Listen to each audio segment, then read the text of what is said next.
Oke, so kembali lagi dengan Cikgu. Dalam video kali ini kita akan mempelajari bab baru, yaitu bab 3 Matematik tingkatan 3 yang bertajuk Matematik Pengguna, Simpanan dan Pelaburan, Kredit dan Hutang. Tetapi untuk video kali ini, untuk lesson kali ini, kita akan pergi kepada subtopik yang pertama terlebih dahulu, yaitu 3.1 Simpanan dan Pelaburan Part 1, yaitu bahagian 1. Oke, dalam Amsal 16 ayat 18 mengatakan, roh sombong mendahului kejatuhan. Roh sombong mendahului kejatuhan. Amsal 16 ayat 18. So, apakah yang akan Anda pelajari dalam bab 3 ini? Yang pertama adalah 3.1 simpanan dan pelaburan, dan yang kedua adalah pengurusan kredit dan hutang. Tetapi untuk kali ini kita akan pergi kepada subtopik pertama terlebih dahulu, yaitu simpanan dan pelaburan. Oke, kenapa kamu perlu belajar bab ini? Bab 3 ini adalah bab yang lebih kepada keuangan. Oke, lebih kepada keuangan. Jadi kenapa perlu kamu belajar bab ini? Pengetahuan tentang simpanan dan pelaburan dapat membantu kita merancang keuangan, di mana ianya sangat penting.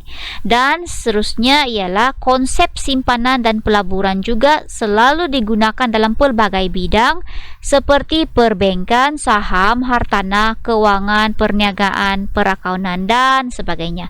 Oleh itu sangat penting untuk kamu belajar bab ini. Oke, sebelum itu ini adalah gerbang kata ataupun supaya kamu lebih tahu beberapa term ataupun istilah dalam bab 3 ini. Oke, aspek kecairan di sini. Aspek kecairan di sini bermaksud dalam bahasa Inggris itu adalah liquidity, faedah itu adalah interest, oke, hutang adalah debt, kadar faedah adalah interest rate, kredit, oke, pelaburan adalah investment, pinjaman adalah loan.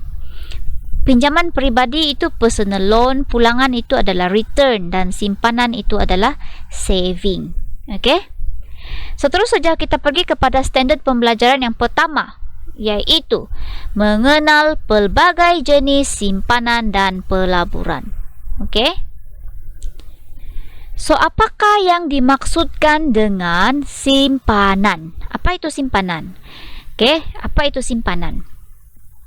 Simpanan itu adalah merujuk kepada uang lebihan yang disimpan. Oke, sama ada kamu simpan dalam peti besi kah, kamu simpan dalam tabung, kamu simpan dalam laci, itu adalah uang lebihan yang kamu simpan. Itu adalah simpanan. Kemudian uang lebihan itu juga kita boleh simpan di dalam bank. Oke, di mana ia akan memberi pulangan mengikut kadar faedah dan tempoh. Berapa lama kita simpan? Kadar faedah di sini, kalau bahasa kita guna itu bunga. Maksudnya bila kita simpan duit dalam bank, dapat bunga, so dia ikut dia punya tempoh simpanan juga, begitu kan? Itu kalau bahasa kita. Jadi dalam bahasa dia yang sebenar ialah dia mengikut kadar faedah. Oke, dan tempo simpanan. Jadi terdapat beberapa jenis cara simpanan di dalam bank. Oke, yang pertama adalah akaun simpanan. Oke, dalam akaun simpanan, pemegang akaun simpanan boleh menyimpan berapa sahaja, sebarang amount, mengikut dia punya kemampuan. Oke, kemudian pemegang akaun simpanan ini juga akan menerima kadar faedah berdasarkan berapa jumlah dia simpan dan berapa lama dia simpan di dalam bank tersebut. Oke. Kemudian kadar faedah dia itu adalah lebih rendah. Oke, jika dibandingkan dengan akaun simpanan tetap, kadar faedah untuk akaun simpanan adalah lebih rendah. Dan duit itu atau uang itu boleh dikeluarkan pada bila-bila masa. Oke, kamu kasih keluar esok kah, kamu kasih keluar lusa kah, itu kamu boleh keluarkan pada bila-bila masa. Oke, dan uang simpanan itu juga boleh dikeluarkan dengan menggunakan kad debit. Oke, kad debit lah yang macam selalu kan, yaitu melalui mesin ATM ataupun mesin teller automatic ATM. Oke. Seterusnya, yang kedua adalah akaun simpanan tetap. Okey, ini akaun simpanan tetap. Okey, untuk akaun simpanan tetap, penyimpan perlu menyimpan sejumlah uang tertentu untuk satu tempoh masa tertentu. Contoh dia seperti 3 bulan, 9 bulan ataupun 1 tahun. Maksudnya di sini dia ada satu amount uang yang perlu disimpan. Tidak boleh sembarangan kita letak berapa saja uang yang ikut kemampuan. Dia adalah ikut ketetapan bank tersebut. Dan dia punya tempoh masa pun ada dia punya tempoh masa. Contoh mungkin 3 bulan, 9 bulan kau kena simpan duit 1 tahun for example. Dan pemegang akaun ini akan ditawarkan kadar faedah yang lebih kompetitif. Maksudnya dia lebih tinggi lah berbanding dengan akaun simpanan tadi. Dan uang simpanan itu tidak boleh dikeluarkan sehingga tempoh matang. Tempoh matang di sini bermaksud kalau dia sudah tetapkan 3 bulan, maka selepas 3 bulan baru boleh keluarkan. Itu maksud tempoh matang. Kalau ditetapkan 1 tahun, maka kamu hanya boleh keluarkan uang tersebut selepas 1 tahun sudah berlalu. Itu maksudnya tempoh matang. Sekiranya uang dikeluarkan sebelum tempoh matang, maka kadar faedah yang sepatutnya diterima akan dikurangkan dan akan dibatalkan pada suatu masa. Itu dia punya akibat lah kalau kamu keluarkan sebelum tempoh matang. Kemudian ada sijil simpanan juga ya. Sijil simpanan dikeluarkan kepada semua pemegang akaun. Kemudian kita ada akaun semasa. Akaun semasa pula, simpanan dalam akaun semasa ini boleh digunakan untuk tujuan peribadi ataupun perniagaan. Kemudian pemegang akaun boleh melakukan pembayaran kepada pihak ketiga atau pihak lain melalui cek. Yang ini dia boleh membayar melalui cek. Simpanan dalam akaun dia tidak dibayar faedah. Sebaliknya, dia dikenakan charge perkhidmatan. Tapi ikut bank juga ya, ada juga bank yang dia bayar faedah kepada pemegang akaun tersebut. Ada juga bank lain yang tidak membayar faedah. So ini adalah bergantung kepada bank tersebut lah, bergantung kepada apa pihak bank tersebut. Kemudian pemohon akaun semasa perlu mengemukakan seorang perujuk, yaitu pemegang akaun semasa di cawangan bank yang sama untuk membuka akaun. So maksudnya bila dia mau buka akaun semasa, dia bukan senang-senang mau buka. Kita perlu ada reference atau perujuk. Kamu kalau mau buka akaun semasa perlu ada perujuk. Perujuk itu atau reference itu mesti ada akaun di cawangan bank tersebut yang sama yang kamu mau buka itu akaun. Barulah dia boleh bukakan kamu akaun semasa lah. So selain cek, pengeluaran biasanya dibenarkan melalui kad debit dan juga saluran lain seperti perbankan internet, perbankan telefon dan sebagainya. So maksudnya selain cek yang ini, selain juga kad debit yang guna untuk ATM, keluar melalui ATM, juga boleh menggunakan ini internet banking ataupun mobile banking dan sebagainya lah. Pemegang akaun juga boleh menikmati kemudahan overdraft. Apakah itu overdraft? Pengeluaran uang yang melebihi baki simpanan. Tetapi ada charge faedah lah. Misalnya kamu mau keluarkan 1.000, tetapi kamu punya duit di dalam itu tinggal 500. Ini contoh saja ya. So kita boleh keluarkan overdraft lah, yaitu pengeluaran uang yang melebihi baki dalam simpanan kamu. Tetapi akan dikenakan charge faedah. Kamu akan dikenakan charge faedah lah. Alright. So, itu adalah simpanan. Itu adalah simpanan ya. Yang ini adalah pelaburan. Apa pula itu pelaburan? Kalau simpanan itu adalah uang lebihan kamu yang kamu simpan, apa pula itu pelaburan? Pelaburan ialah langkah alternatif untuk mendapatkan pulangan pada masa hadapan dalam bentuk pendapatan. Pelaburan ini maksudnya kita mau satu langkah alternatif kita untuk mendapatkan untung pada masa akan datang. Okey, kita melabur dengan harapan pada masa akan datang kita akan untung. Okey, itu adalah pelaburan. So pelaburan di sini bahagi kepada 3. Yang pertama adalah amanah saham. Kita ada saham dan kita ada hartanah. Okey, kita pergi kepada saham terlebih dahulu di sini. Saham. Apa itu saham? Sesebuah syarikat akan menerbitkan saham bagi tujuan mengumpul modal. Okey, individu yang membeli saham daripada sesebuah syarikat merupakan pemilik syarikat tersebut dengan syarat tertentu. Pemegang saham akan menerima pulangan dalam bentuk dividen dan keuntungan modal. Okey, maksudnya untuk satu syarikat itu, sesebuah syarikat itu untuk dia kumpul modal, so dia akan menerbitkan saham.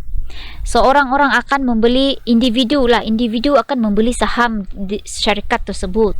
Okey. Jadi, bila dia sudah beli saham syarikat tersebut, yang sudah membeli saham syarikat tersebut itu merupakan pemilik syarikat lah. Pemilik syarikat, tetapi memanglah ada syarat yang tertentu.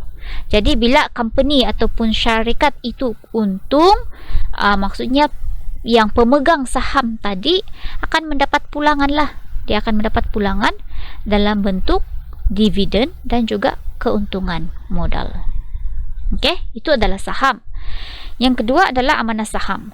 Amanah saham dikendalikan oleh syarikat unit amanah yang diuruskan oleh pengurus profesional yang bertauliah dalam bidang pelaburan. Jadi mereka yang tidak mempunyai pengetahuan tentang pembelian saham boleh mendapatkan bantuan daripada syarikat unit amanah untuk menguruskan wang mereka. Syarikat unit amanah mengumpulkan wang daripada para pelabur dan wang itu dilaburkan dalam pelbagai syarikat yang berpotensi dengan tujuan memberikan pulangan yang menguntungkan kepada pelabur. Okey, jadi yang ini, amanah saham ini adalah satu unit syarikat dikendalikan oleh syarikat unit amanah yang sangat profesional dan bertauliah dalam bidang pelaburan.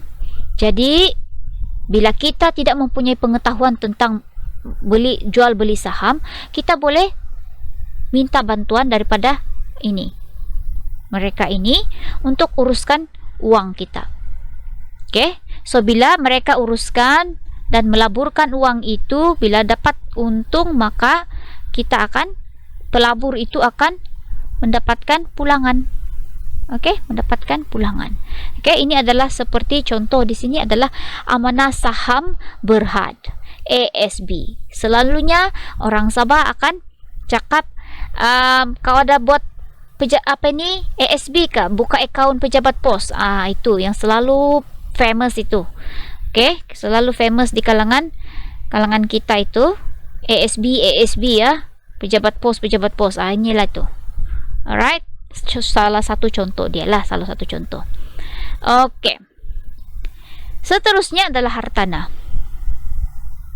Hartanah adalah pelaburan atas aset tidak alih seperti rumah, kediaman, kedai, tanah dan sebagainya. Ini adalah pelaburan hartanah. Aset tidak alih maksudnya aset yang tidak dapat diangkat. Faham? Macam duit kita boleh angkat, tapi kalau rumah, kedai, tanah itu kita tidak boleh angkat. Itu adalah hartanah. Jadi pelaburan ke atas aset tidak alih itu adalah pelaburan hartanah. Okey, jadi untuk pelaburan hartanah ini perlu mengambil kira beberapa aspek sebelum melabur lah. Okey, apa faktor-faktor yang perlu dipertimbangkan adalah tengok keadaan ekonomi, kemudian keupayaan menjanah pendapatan iaitu sewa. Okey, berapa sewanya, nanti kalau kamu letak sewanya rendah kamu rugi. Okey, begitu. Lokasinya juga, okey, jangan kita melabur untuk hartanah tapi lokasi tidak strategik. Begitu serta prospek hartanah pada masa akan datang. Okey, individu yang melabur dalam hartanah akan menerima pulangan pelaburan dalam bentuk sewa dan keuntungan modal. Oke, so itu adalah pelaburan hartanah. Alright. So itu adalah simpanan, beza antara simpanan dan pelaburan. Oke, kita sudah tahu simpanan apa, pelaburan apa, jenis-jenis simpanan dan juga pelaburan. Seterusnya ialah kita mau buat pengiraan. Oke, kita mau buat pengiraan yang melibatkan faedah mudah. Oke, faedah mudah untuk video kali ini. Faedah mudah dan seterusnya kita mau tahu apakah kesan faedah mudah itu kesan tempoh dan kadar faedah ke atas nilai simpanan pada masa hadapan. Oke. Apa yang Anda faham tentang faedah simpanan? Oke, faedah simpanan ini merupakan ganjaran yang dibayar oleh institusi keuangan seperti bank kepada penyimpan. Dan faedah ini boleh dibahagi kepada dua jenis, yaitu faedah mudah dan faedah compound. Tapi untuk kali ini kita akan sentuh ini dulu, faedah mudah terlebih dahulu. Oke, next lesson baru kita sentuh faedah compound. Oke, so apa itu faedah simpanan? Itu adalah ganjaran. Orang cakap bunga. Kita simpan, kita dapat bunga. Begitu. So, kita terbahagi kepada faedah mudah dan faedah compound. Ini adalah ganjaran yang dibayar oleh institusi keuangan kepada si penyimpan lah. Oke, so faedah mudah di sini ialah ganjaran yang diberikan kepada penyimpan mengikut suatu kadar tertentu ke atas jumlah uang simpanan. Oke, apa itu jumlah uang simpanan? Prinsipal, modal orang cakapkan. Prinsipal itu adalah jumlah uang yang kita simpan pada permulaannya untuk suatu tempo masa. Dan ingat, tempo masa di sini kita guna tahun. Oke, kita guna tahun. Oke, itu adalah faedah mudah. Contoh yang pertama, faedah mudah boleh dihitung dengan menggunakan formula I equal to PRT. I sama dengan PRT, di mana I itu adalah interest, yaitu faedah. P itu adalah principal, yaitu wang simpanan permulaan dia. R itu adalah kadar faedah ataupun rate, interest rate. Dan T di sini adalah time, yaitu tahun. Mesti tahun, wajib tahun. Kalau dia bagi bulan, kamu tukar kepada tahun. Bahagi 12 bulan. Bahagi 12 bulan. Jika masa diberi dalam bulan, tukar kepada tahun, yaitu bahagikan bulan itu dengan 12 bulan. Dapatlah tahun. So kita tengok contoh yang pertama di sini. Encik Zainal menyimpan sebanyak 4.000 di Bank Bunga Raya. Ini nama bank dia lah. Bank Bunga Raya, dia simpan 4.000 dengan kadar faedah 2% untuk setahun. Ini setahun. Berapakah faedah yang diperoleh oleh Zainal selepas 1 tahun?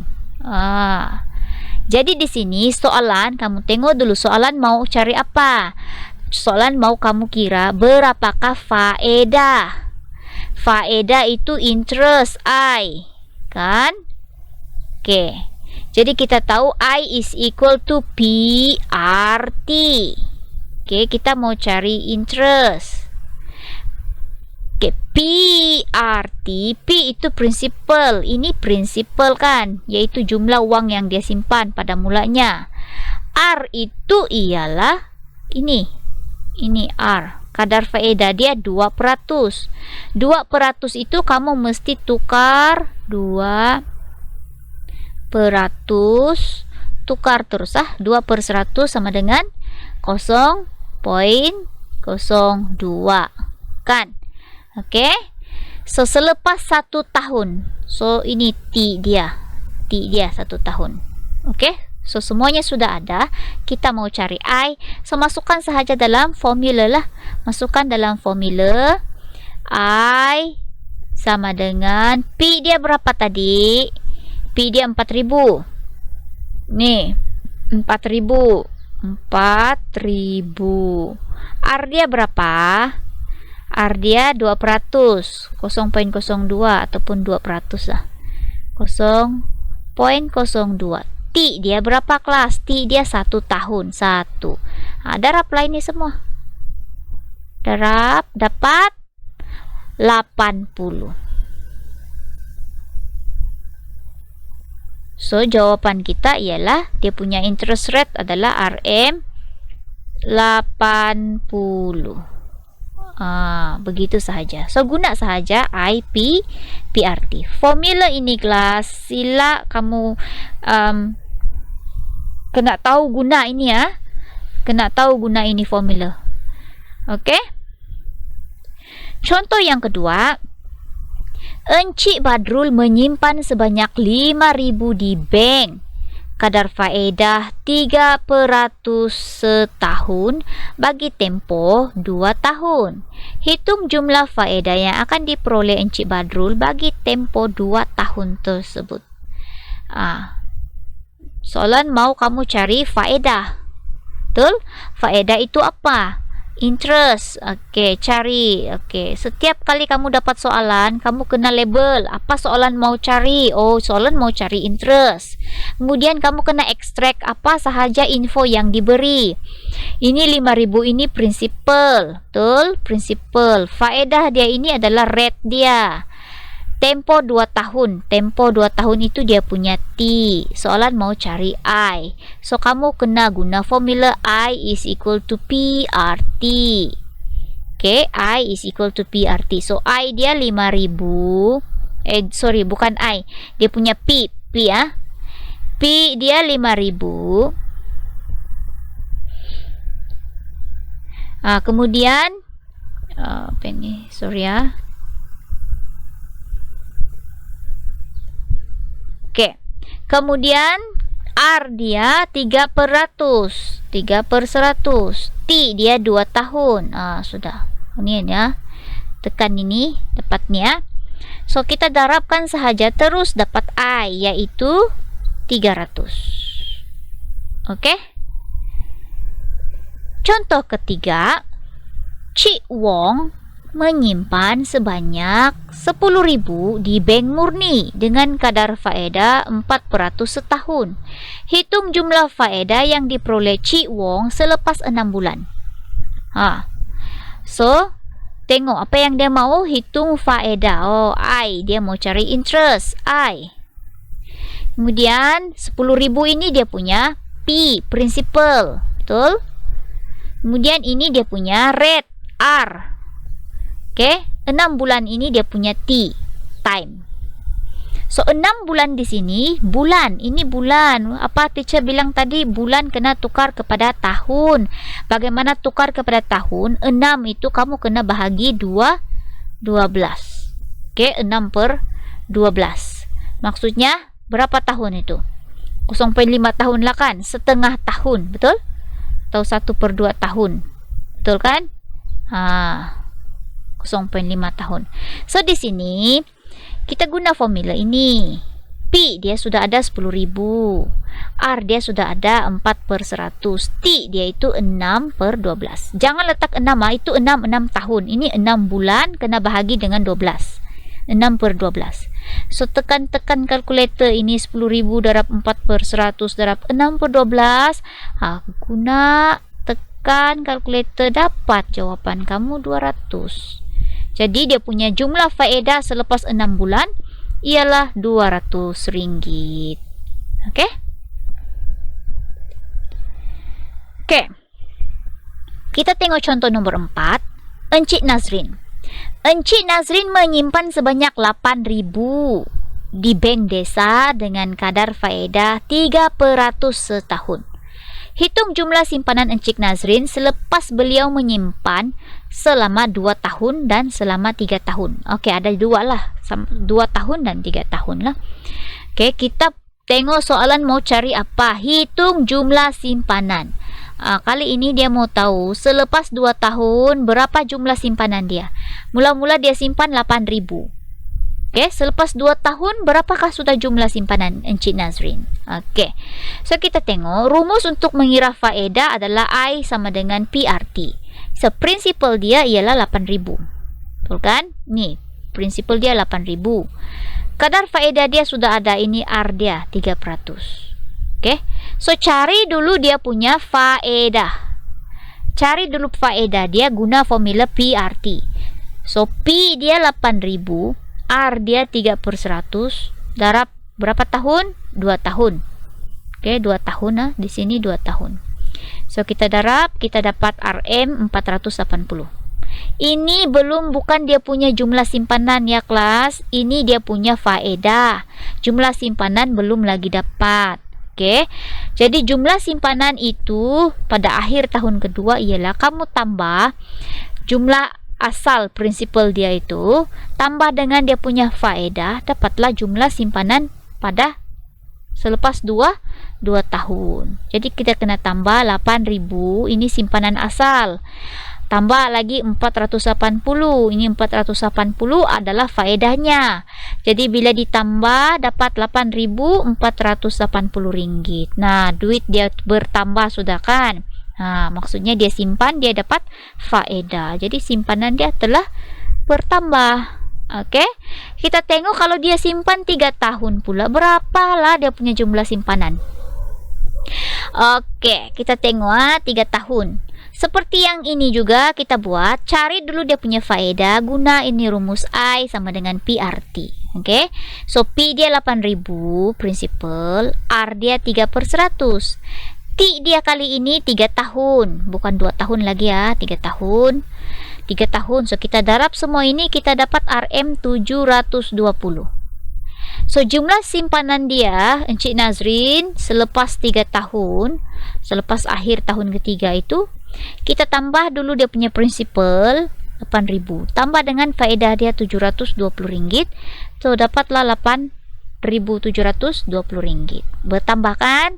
So soalan teacher di sini, mana yang banyak jumlah simpanan dia? Mana yang banyak? Dia simpan 2 tahun kah? Dia simpan 3 tahun? Mestilah dia simpan 3 tahun. Nampak nih, 8.720 itu lebih banyak daripada 8.480. So, kita dapati bahwa semakin lama, kita buat apa ini? Hipotesis sudah ini. Semakin lama tempoh simpanan di dalam bank, semakin tinggi juga jumlah faedah yang diperoleh. Macam ni, ini 480, ini 720 kan. Dengan ini secara langsung jumlah akhir simpanan juga bertambah. Jadi itu hipotesis kita kan. Hipotesis diterima. Begitu. Maksudnya semakin lama tempoh penyimpanan dalam bank, maka semakin tinggi jumlah faedah yang diperoleh. Oke? Itu kaitan dia. Seterusnya, kita tengok contoh yang kelima. Puan Van Mati. Ini Puan Van Mati ya. Puan Van Mati, siapa punya anti ini? Oke, Puan Van Mati menyimpan sebanyak RM 5.000 di sebuah bank. Berapakah jumlah simpanan Puan Van Mati selepas 1 tahun? Jika kadar faedah yang diberikan adalah A 5% setahun, B 6% setahun. Kali ini yang kita bezakan ialah dia punya R, rate of interest dia, interest rate dia yang berbeza. Ini 5.000 adalah dia punya principal. Ini 1 tahun dia punya time. Oke? Kita mau cari berapa jumlah simpanan. Ini kamu kasih garis dulu dalam soalan. Begitu. Oke? So kita tengok. Penyelesaian dia, jumlah simpanan 5.000. Prinsipal dia sama, 5.000. Cuma kadar faedah dia berbeza. Yang ini 5%, ini 6%. Tempo dia kena sama juga, 1 tahun, 1 tahun. Berapakah jumlah faedahnya? Jumlah faedah untuk yang ini, kita guna I sama dengan PRT ya, PRT. So P di sini ini prinsipal. Ini R dia 5%, ini ya, 5%. T dia 1 tahun. So kita dapat 250 ringgit. Oke? Untuk yang 6%, kita guna juga rumus yang sama. Pi dia 5000 prinsipal, R dia kali ini tinggi sedikit 6%. 6/100. Tahun dia sama 1 tahun. Darab ini semua kita dapat 300. Oke, jumlah simpanan selepas 1 tahun kamu kena tambah prinsipal tambah dengan faedah. Paham? Baru dapat jumlah simpanan selepas tempoh tertentu. So sini 5000 kita tambah 250 ringgit dapat 5250 ringgit. Yang di sini 5000 kita tambah 300 dapat 5300. Nah, mana yang tinggi ini kelas? Yang pertama kah, yang kedua? Mana yang tinggi? Mana yang banyak? Yang kedua. Kenapa yang kedua itu lebih tinggi? Sebab kadar faedahnya tinggi, 600. Yang ini lebih rendah. Lebih rendah. Tempo dia sama, 1 tahun 1 tahun. Nah, jadi apakah kita punya hipotesis untuk yang ini? Hipotesis kita ialah semakin tinggi kadar faedah, semakin tinggi juga pulangannya.